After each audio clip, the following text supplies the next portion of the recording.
नमस्कार। अपनी हिंदी क्लास में बच्चों आपका हार्दिक स्वागत है। मैं आपकी शिक्षिका प्रीति गर्ग एक नए वीडियो के साथ आपके सामने फिर से उपस्थित हूँ। आज जो मैंने वीडियो बनाया है वो अर्थालंकार के ऊपर है और इससे पहले वाले वीडियो में मैंने आपको बताया था कि अलंकार क्या होते हैं, शब्दालंकार कौन से होते हैं और अर्थालंकार के भी मैंने आपको दो भेद बताए थे जो क्लास 9th के पाठ्यक्रम में है, कोर्स ए के। और आज जो मैंने वीडियो बनाया है वो जो अर्थालंकार के बाकी बचे हुए जो भेद थे तीन, उत्प्रेक्षा अलंकार, मानवीकरण और अतिशयोक्ति अलंकार, ये जो बचे हुए अलंकार के अर्थालंकार के जो भेद हैं जो कि क्लास 10th कोर्स ए के पाठ्यक्रम में सम्मिलित हैं, आज मैं उन्हीं को इस वीडियो में आपको पढ़ाऊंगी। और बहुत ही आसान तरीके से, जिस तरीके से मैंने आपको उपमा अलंकार और रूपक अलंकार समझाया था और उनकी पहचान बताई थी, वैसे ही मैं उत्प्रेक्षा अलंकार और मानवीकरण अलंकार और अतिशयोक्ति अलंकार को आपको समझाऊंगी, जिससे कि आप बड़ी सरलता से परीक्षा में इन अलंकारों को आप बिना समय व्यर्थ गवाए आप इन्हें जल्दी से पहचान सकते हैं। तो आइए शुरू करते हैं आज का वीडियो।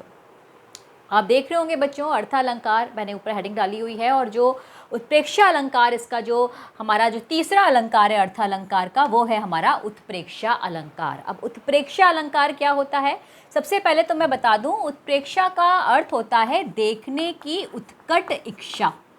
जो उत्प्रेक्षा का शाब्दिक अर्थ होता है वो ये होता है देखने की उत्कट इच्छा। उत्कट मतलब तीव्र इच्छा। अब क्या देखने की तीव्र इच्छा, तो कभी कभी ऐसा होता है, जैसे कि आपने उपमा अलंकार और रूपक अलंकार में मैंने पढ़ाया था कि हमारे वहाँ पे गुणों के आधार पर हम एक वस्तु या व्यक्ति की तुलना दूसरे व्यक्ति या वस्तु से करते हैं उपमा अलंकार में, और गुणों की समानता के आधार पर हम एक व्यक्ति या वस्तु को दूसरे व्यक्ति या वस्तु का रूप दे देते हैं।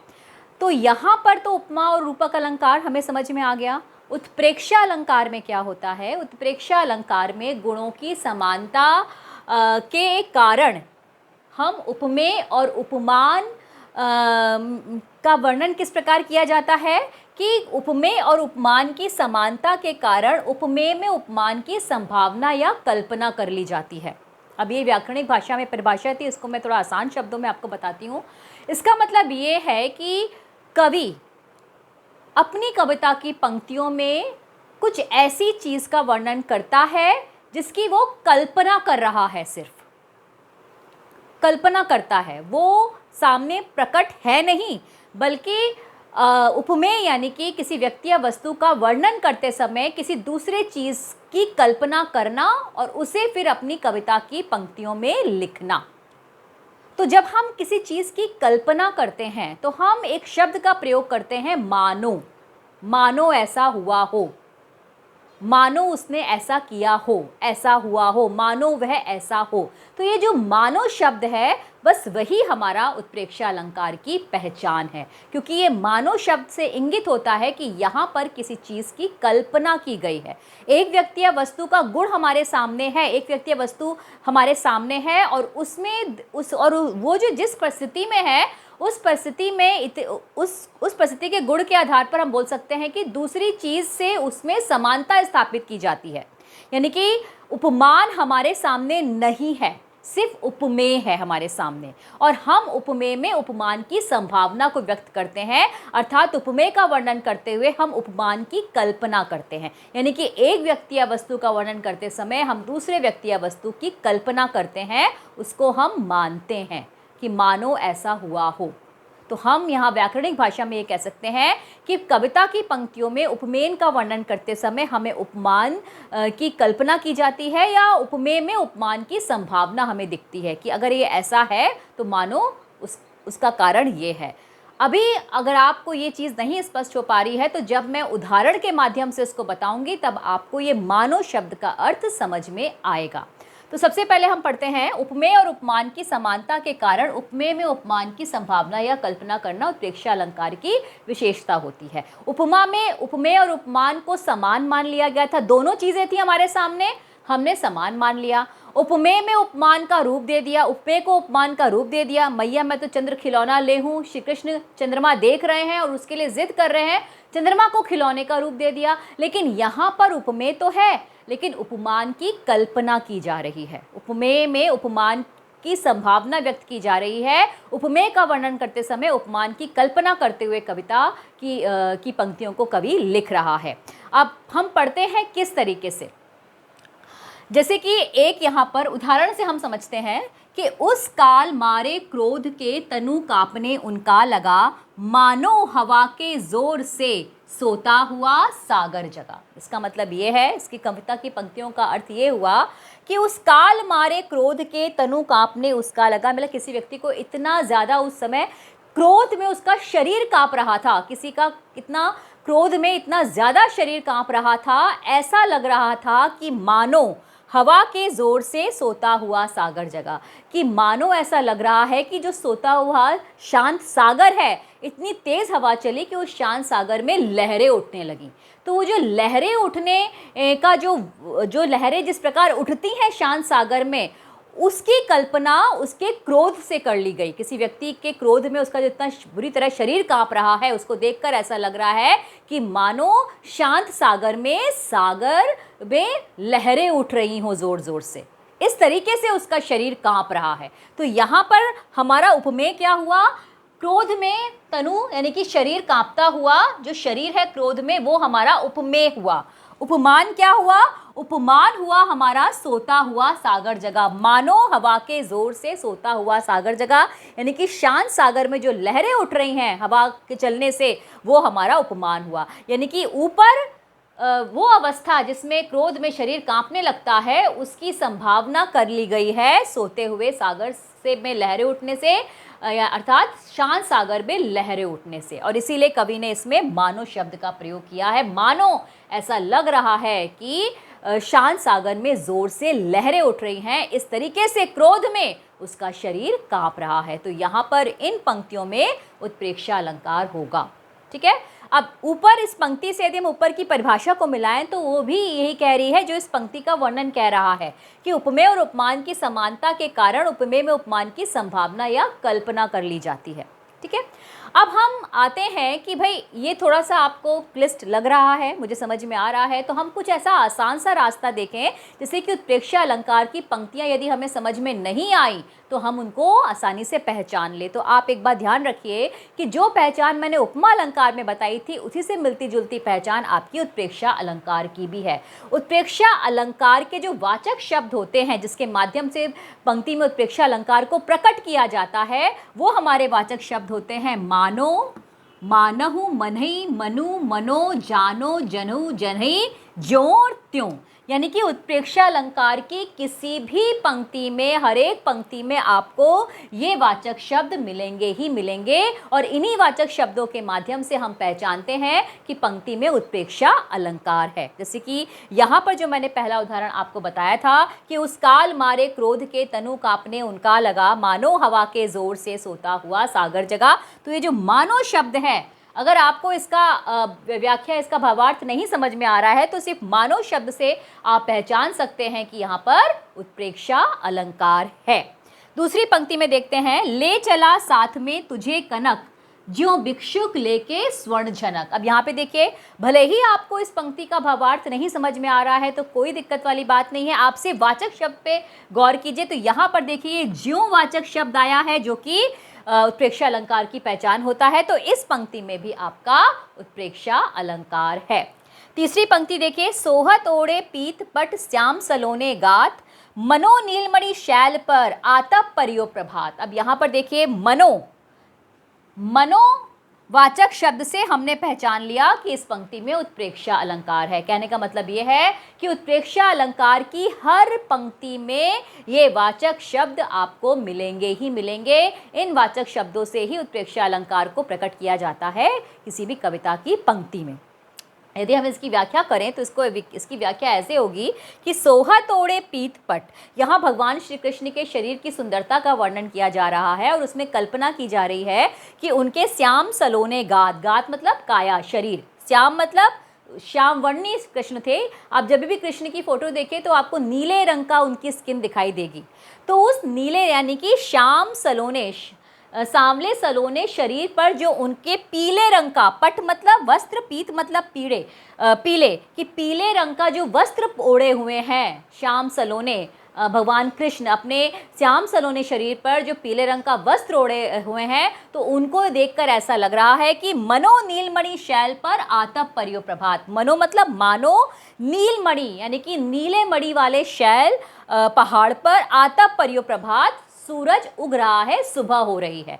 यानी कि उस नीलमणि वाले शैल पे जो सूरज की पीली किरणें पड़ रही हैं, उससे कल्पना की गई है भगवान श्याम, जो अपना भगवान श्री कृष्ण है, उनके सामने सलोने शरीर पर जो पीला वस्त्र पड़ा हुआ है, उसको देखकर क्या कल्पना आ रही है कवि के दिमाग में, कि ऐसा लग रहा है कि मानो नीलमणि के शैल पर सूरज उग रहा है या सुबह हो गई है, सूरज की किरणें पड़ रही हैं। तो यहाँ पर ये जो है नीलमणि शैल पर आतप परियो प्रभात, ये पंक्ति उपमान है, उसकी कल्पना की गई है। और उपमेय क्या है कि श्याम सलोने के शरीर पर जो पीले रंग का वस्त्र पड़ा हुआ है, उसको देखकर कवि को ऐसा लग रहा है कि मानो नीले मणि वाले शैल पर सुबह हो गई है या सूरज की किरणें पड़ रही हैं। तो इस तरीके से यहाँ पर हमारा उत्प्रेक्षा अलंकार होगा। और इस पंक्ति में ये मनो शब्द से हमने जाना, यहाँ पर उत्प्रेक्षा अलंकार है। ये सारी जो आपके वाचक शब्द हैं, इनका अर्थ ही है मानो। जब हम कल्पना करते हैं तो हम ये बोलते हैं ना कि मानो ऐसा हुआ हो, तो यहाँ पर ये सारे शब्दों का मतलब मानो ही है। आखिरी उदाहरण देखते हैं। मिटा मोदुमन बहे मलीने, विधि निधि दीन लेत जनु छीने। अब इस पंक्ति का भावार्थ, अगर आपको ये पंक्ति आ गई परीक्षा में और इस पंक्ति का भावार्थ आपको नहीं समझ में आ रहा है, तो कोई भी घबराने की आवश्यकता नहीं है। हमारे सामने ये जनुवाचक शब्द है, इससे हमने पहचाना कि इस पंक्ति में उत्प्रेक्षा अलंकार है। और यही उत्प्रेक्षा अलंकार को पहचानने की साधारण सी ट्रिक है, एक आसान सी ट्रिक है। उस ट्रिक के माध्यम से हम पहचान सकते हैं किसी भी पंक्ति में उत्प्रेक्षा अलंकार को। बस आपको ये शब्दों को मानो, मनो, मनहि, मनो, मनो, जानो, जनु, जनई, ज्यों त्यों, इस वाचक शब्दों को याद करना है कि ये वाचक शब्द हमारे उत्प्रेक्षा अलंकार की पहचान होते हैं। तो आशा है आपको उत्प्रेक्षा अलंकार समझ में आ गया होगा। और अब हम बढ़ते हैं कि जो हमारा अर्थालंकार का चौथा जो अलंकार का भेद है, वो है मानवीकरण अलंकार।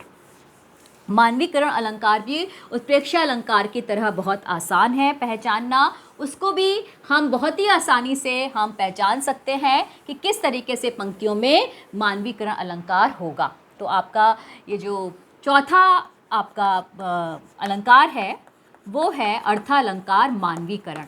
अब देखिए, इसके नाम से ही स्पष्ट है कि इसमें कुछ ऐसा बताया गया है जो मानव से संबंधित है। मानवीकरण, अंग्रेजी में यदि आप लिटरेचर पढ़ते हैं तो उसमें एक अलंकार फिगर ऑफ स्पीच होता है पर्सोनिफिकेशन, यानी कि किसी का पर्सन की तरीके से उसको हम डिस्क्राइब करते हैं। तो यहाँ पर भी जो मानवीकरण अलंकार है, उसमें भी हम ऐसी चीज़ों को, कुछ चीज़ों को हम मानव की तरह मानकर उसका वर्णन करते हैं। और वो कुछ चीज़ें क्या होती हैं, वो होती हैं प्रकृति से संबंधित। प्रकृति अवयवों को या घटकों को, आप कुछ भी बोल सकते हैं, प्राकृतिक अवयवों या घटकों को, क्योंकि ये मानवीकरण प्रकृति के घटकों का होता है। प्राकृतिक अवयवों को मानव की तरह क्रियाकलाप करते हुए, मानव की तरह गतिविधियां करते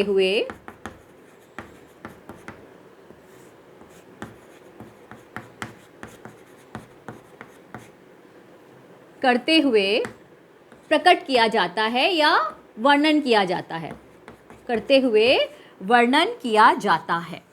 यानी कि जो प्राकृतिक हमारे अवयव हैं, उनको हम इंसान मान के या मानव की तरह हंसते, बोलते, रोते, गाते, मुस्कुराते, नाचते, कूदते, खाते, पीते, इस तरह की जो मानवीय गतिविधियां हैं, वो हमारे सारे प्राकृतिक अवयव करते हैं कविता की पंक्तियों में। प्राकृतिक अवयव में आपके जो नेचर हो गया, आपका प्रकृति हो गया, सूर्य, चंद्रमा, तारे, पुष्प, फूल, पहाड़, नदी, संध्या, रात, जितना भी जो भी चीज़ें प्रकृति से जुड़ी हुई हैं, उन्हीं का मानवीकरण होता है, उन्हीं का मानवीकरण अलंकार में वर्णन किया जाता है। क्योंकि जैसे हमने आपको कहा था पहले उसमें वीडियो में कि जहाँ ना पहुँचे रवि वहाँ पहुँचे कवि। कवि अपनी कल्पना से कुछ भी कर सकता है, वो मान को हाजिर कर सकता है, या पेड़ पौधों को हंसते हुए, गाते हुए, रोते हुए, नाचते हुए, सब कुछ दिखा सकता है अपनी कविता में।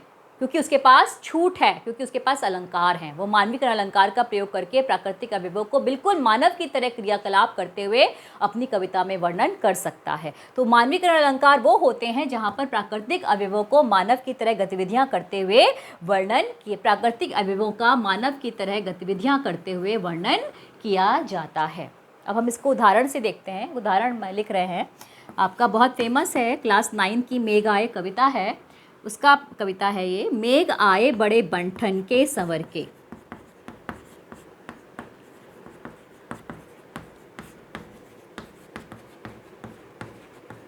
ये हमारी पंक्तियां हैं, मेघ आए बड़े बंठन के संवर के।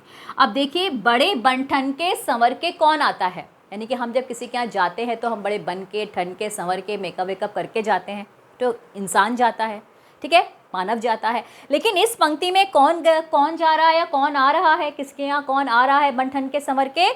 मेघ आ रहे हैं। मेघ मतलब बादल, यानी कि प्राकृतिक घटक बादल। तो इस पंक्ति में मेघ आए बड़े बंठन के संवर के, अर्थात जो बादल हैं वो बहुत बंठन के संवर के आए हैं।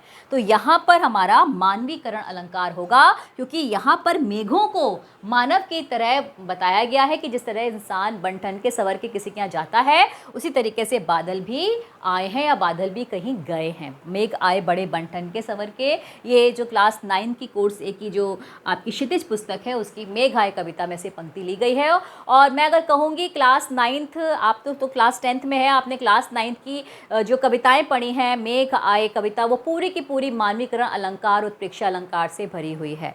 ऐसी ग्रामश्री कविता है आपकी सुमित्रानंद पंत की, वो पूरी आपको मिलेगी मानवीकरण अलंकार के उदाहरणों से। फिर चंद्र गहना से लौटती बेर, ये एक कविता है क्लास 9th में, वो पूरी मानवीकरण अलंकार का उदाहरण है। तो आप मानवीकरण अलंकार का उदाहरण यदि और पढ़ना चाहते हैं तो आप उन किताब जो पिछले साल की आपकी जो किताब है क्षितिज की काव्यखंड, उसको आप देख सकते हैं। आपको मानवीकरण अलंकार से भरी हुई 3-4 कविताएं तो उसमें मिलेंगी ही मिलेंगी। तो मानवीकरण अलंकार वे अलंकार होते हैं जिसमें हम प्राकृतिक घटकों को, प्राकृतिक अवयवों को मानव की तरह क्रियाकलाप करते हुए देखते हैं। जैसे कि एक और उदाहरण मैं लिख रही हूँ,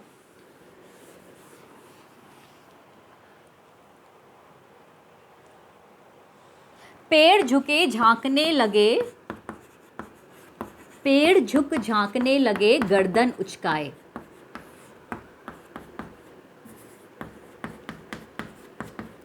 अब देखिए, यहाँ पर भी पेड़ों को हमने मानवीकरण अलंकार किया है। किस तरीके से? पंक्ति है, पेड़ झुक झांकने लगे गर्दन उचकाए, यानी कि झांकता कौन है? आदमी। ये तो जो ये गतिविधि है वो तो किसी इंसान की है, लेकिन यहाँ पर इस पंक्ति में पेड़ वो कर रहे हैं। पेड़ झुक झुक के, झांक के देख रहे हैं, उचक उचक के देख रहे हैं कौन आया, गांव में कौन आया है, कौन आया है। तो यहाँ पर भी हमारा मानवीकरण अलंकार होगा, क्योंकि यहाँ पर हमारा पेड़ों का मानवीकरण किया गया है, यानी कि पेड़ को मानव की तरह के क्रियाकलाप करते हुए दिखाया गया है। तो जिस भी कविता की पंक्ति में आप देखें कि कोई प्राकृतिक अवयव मानवों की तरह बिहेव कर रहा है, मानवीय गतिविधियां कर रहा है, ऐसा वर्णन किया गया है, तो वहाँ पर मानवीकरण अलंकार होगा। और यही मानवीकरण अलंकार की आसान सी पहचान है कि हम प्राकृतिक अवयवों को जब मानवों की तरह क्रियाकलाप करते हुए पढ़ते हैं, उसमें आता है कि ये हसमुख हरियाली, जैसे कि हरियाली हसमुख है।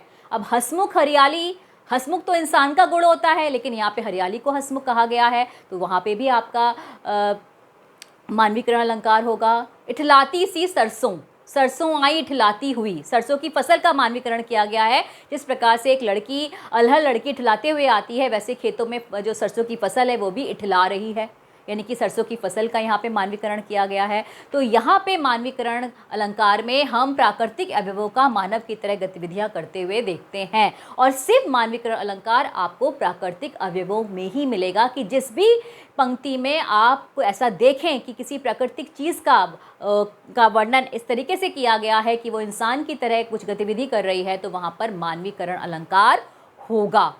मानवीकरण अलंकार सिर्फ प्राकृतिक अवयवों पर ही लागू होता है। अगर कोई भी नॉन लिविंग थिंग्स का वर्णन, मेज कुर्सी आदि का वर्णन ऐसा किया जा रहा है, तो वो मानवीकरण अलंकार नहीं है। सिर्फ प्राकृतिक घटकों को का ही हम मानव की तरह उनका जो एक मानव के क्रियाकलापों की तरह उनका वर्णन करते हैं।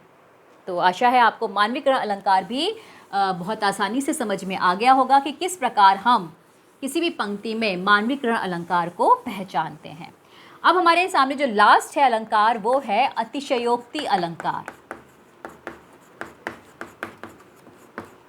अतिशयोक्ति अलंकार, जैसे कि इसको नाम से है कि अतिशयोक्ति यानी कि उक्ति, कि किसी के बारे में ना, उक्ति मतलब कहना, कथन, किसी के बारे में बहुत बड़ा चढ़ाकर बोलना और ऐसे बोलना कि वास्तविकता में वो संभव ही ना हो।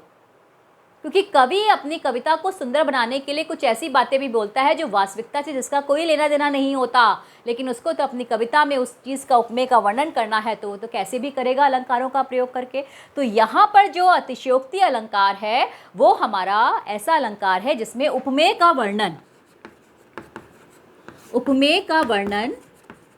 लोक मर्यादा से परे किया जाता है। परे मतलब यानी कि वास्तविकता से बहुत कोसों दूर होता है। तो जहाँ पर भी आपको किसी भी पंक्ति में ऐसा लगे कि यहाँ पर ऐसा कुछ बताया गया है कि जो वास्तविकता में संभव ही नहीं है, वहाँ पर हमारा अतिशयोक्ति अलंकार होगा। जैसे कि उदाहरण है, देख लो ये साकेत नगरी, बहुत ही फेमस उदाहरण है ये। देख लो यह साकेत नगरी,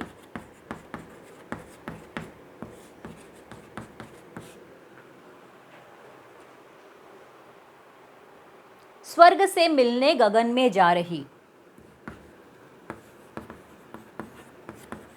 स्वर्ग से मिलने गगन में जा रही, ये हमारा उदाहरण है अतिशयोक्ति का।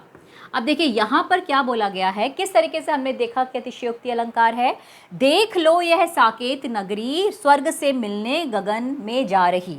अब आप बताइए कि कोई नगर, कोई शहर क्या स्वर्ग तक पहुंच सकता है? क्या स्वर्ग से मिलने जा सकता है? क्या नहीं।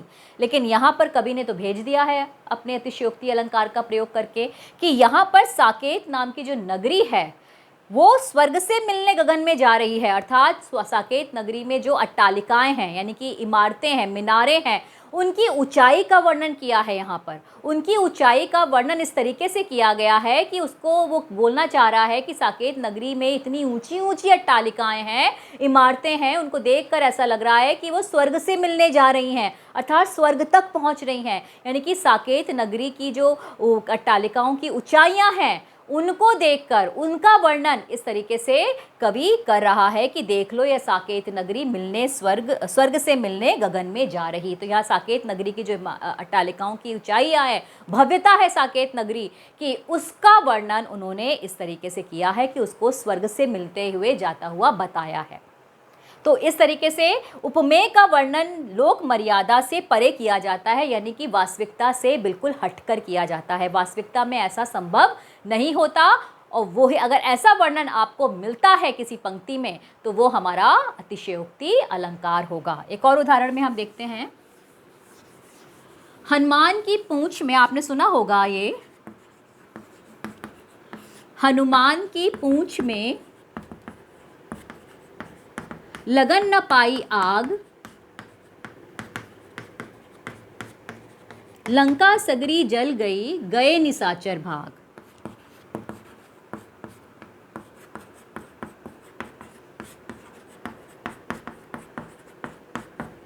गए निशाचर भाग।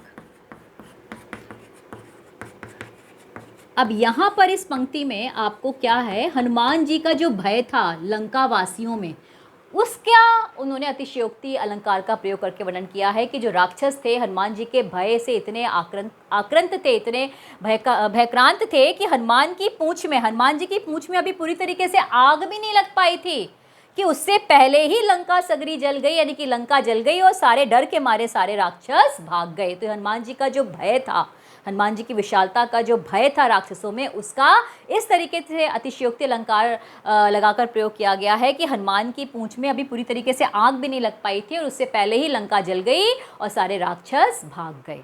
तो यहाँ पर हनुमान जी के प्रति जो लंका वासियों में भय था उसका अतिशयोक्ति अलंकार का प्रयोग करके वर्णन किया गया है। तो यहाँ पर देखिए, जो वास्तविकता से जो परे है, जो लोक मर्यादा से परे है, वैसा अगर वर्णन आपको किसी पंक्ति में मिलता है तो वो हमारा वहाँ पर अतिशयोक्ति अलंकार होगा। यही अतिशयोक्ति अलंकार की पहचान है। एक और उदाहरण से मैं इसको आपको समझाती हूँ कि आगे नदियाँ बड़ी अपार, आगे नदियाँ पड़ी अपार,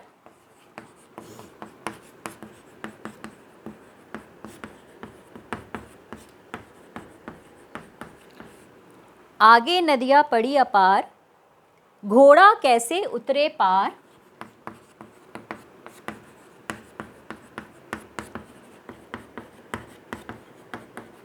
राणा ने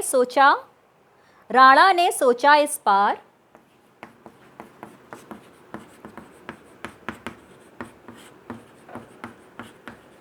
तब तक था चेतक उस पार। अब यहाँ पर राणा प्रताप के जो घोड़ा था चेतक, उसकी फुर्ती का वर्णन अतिशयोक्ति अलंकार से किया गया है कि युद्ध के मैदान में, हल्दी घाटी के युद्ध के मैदान में जब महाराणा प्रताप युद्ध कर रहे थे तो युद्ध करते करते आगे ये जब जा रहे थे वो, तो आगे नदियाँ पड़ी। अब नदियाँ में वो किस तरीके से नदी को पार करेंगे, ये सिर्फ राणा जी सोच रहे थे, राणा प्रताप सोच रहे थे ये कि कैसे नदियाँ पार हो। लेकिन इससे पहले कि वो सोचें कि किस तरीके से पार हो, उससे पहले चेतक ने नदी को पार भी कर लिया। यानी कि चेतक में इतनी फुर्ती थी, उसकी फुर्ती का वर्णन अतिशयोक्ति अलंकार का प्रयोग करके किया गया है कि जब तक राणा सोचते कि नदी कैसे पार होगी, उससे पहले चेतक ने नदी को पार कर लिया, चेतक उस पार पहुंच गया। इतना फुर्तीला चेतक था। तो यहाँ चेतक की फुर्ती का वर्णन कवि ने अतिशयोक्ति अलंकार का प्रयोग करके किया है। तो इस तरीके से अतिशयोक्ति अलंकार वे अलंकार होते हैं जिसमें हम उपमेय का वर्णन करते हैं उनकी लोक मर्यादा से परे, अर्थात जो वास्तविकता में संभव ही नहीं है, वैसा अगर वर्णन आपको मिल रहा है किसी कविता की पंक्ति में, किसी उपमेय का, तो वहाँ पर हमारा अतिशयोक्ति अलंकार होगा। तो इस तरीके से हमने आपको पांचों अलंकार पढ़ा दिए। अर्थ अलंकार जो क्लास 10th के कोर्स में थे, उत्प्रेक्षा अलंकार, मानवीकरण अलंकार और अतिशयोक्ति अलंकार। एक प्रश्न मैं आपके सामने ला रही हूँ जो अक्सर बच्चों को दुविधा में डालता है और अक्सर किताबों में उसका उत्तर गलत मिलता है। एक बहुत ही प्रसिद्ध पंक्ति है जिसमें अभी तक ये मतभेद है कि इसमें कौन सा अलंकार है। आए महंत वसंत, आपके सामने इसमें 4 विकल्प दिए होंगे। उत्प्रेक्षा, दूसरा रूपक, तीसरा मानवीकरण और चौथा आप कर लीजिए अतिशयोक्ति या उपमा कर लीजिए, उपमा। ठीक है, अब आपके सामने ये 4 विकल्प हैं इस उदाहरण के, आए महंत वसंत। अब इस पंक्ति में आपको अलंकार पहचानना है कौन सा अलंकार है।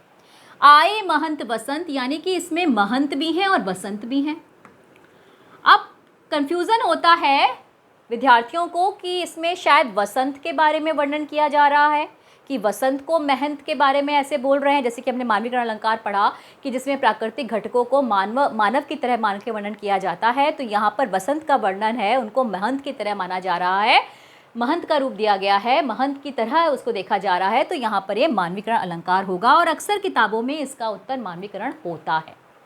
लेकिन अगर मैं कहूँ कि हाय महंत वसंत में वसंत का वर्णन मानव की तरह नहीं किया गया है, इस पंक्ति में हमारा रूपक अलंकार है। क्यों?